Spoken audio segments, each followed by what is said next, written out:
परवाह देश की में अब बात ट्रंप की उस गलती की करेंगे जिसने खाड़ी में एटमी प्रलय का सायरन बजा दिया है। पश्चिम एशिया में बारूद की गंध अभी खत्म भी नहीं हुई थी कि तनाव फिर से बढ़ने लगा।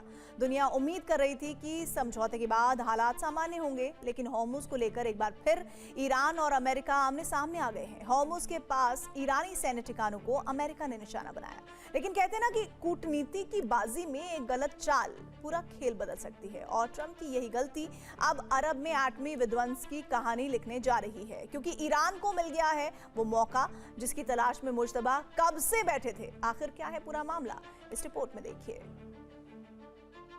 बात साफ है कि अगर समझौते के बाद भी दोनों पक्ष सैन्य तैयारी जारी रखें तो कागज पर लिखा सीज़फायर जमीन पर ज्यादा देर टिक नहीं सकता है। और अब कुछ ऐसे ही हालात एक बार फिर फारस की खाड़ी में बनते दिखने लगे हैं। जब तक दोनों कंट्रीज इस बात को नहीं मानेंगी कि एमओयू को आगे, पहले तो एमओयू को ही इम्प्लीमेंट करना उनका रिस्पॉन्सिबिलिटी है, तो ये एमओयू बेकार है। और उसका सीधा सीधा blame as far as I am concern Trump को जाता है, क्योंकि ये लड़ाई ट्रंप की है, ये लड़ाई सिलेक्शन की है, चॉइस की है बाय ट्रंप।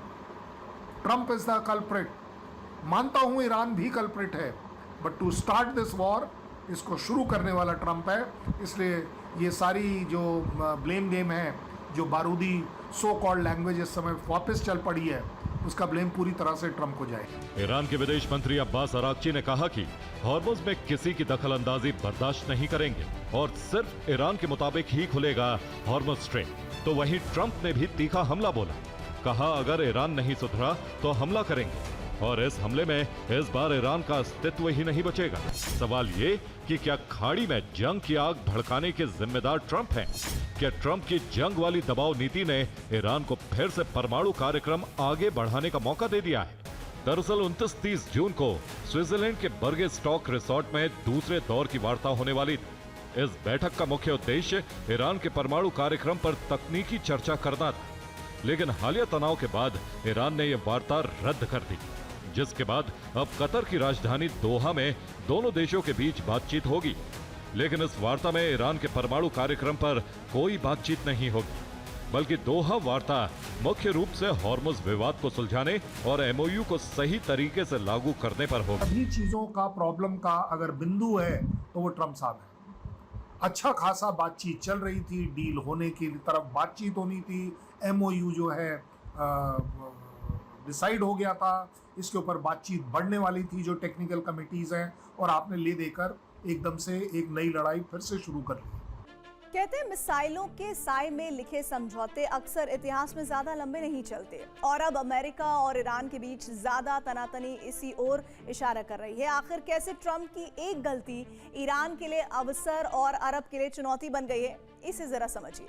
हॉर्मुज के पास ईरान के सैन्य ठिकानों पर हमला करके ट्रंप ने ईरान को नाराज कर दिया है। साथ ही ईरान का भरोसा अब अमेरिका से कम होने लगा है। ऐसे में ईरान ने स्विट्जरलैंड में दूसरे दौर की वार्ता, जिसमें ईरान के एटमी कार्यक्रम को लेकर वार्ता होनी थी, उसे भी टाल दिया है। ऐसे में कयास ये लगाए जा रहे हैं कि ईरान इसे अवसर के तौर पर लेकर अपना यूरेनियम संवर्धन बढ़ा सकता है, अपना एटमी हथियार बनाने का सपना पूरा कर सकता है। और अगर ईरान ने ऐसा किया तो फिर अमेरिका पर वैश्विक दबाव बढ़ जाएगा, और फिर अरब देशों में भी एटमी हथियार हासिल करने की होड़ मच जाएगी, जो न सिर्फ अमेरिका बल्कि पूरी दुनिया के लिए शुभ संकेत नहीं है। ईरान के पास परमाणु बम बनाने के अलावा कोई विकल्प नहीं।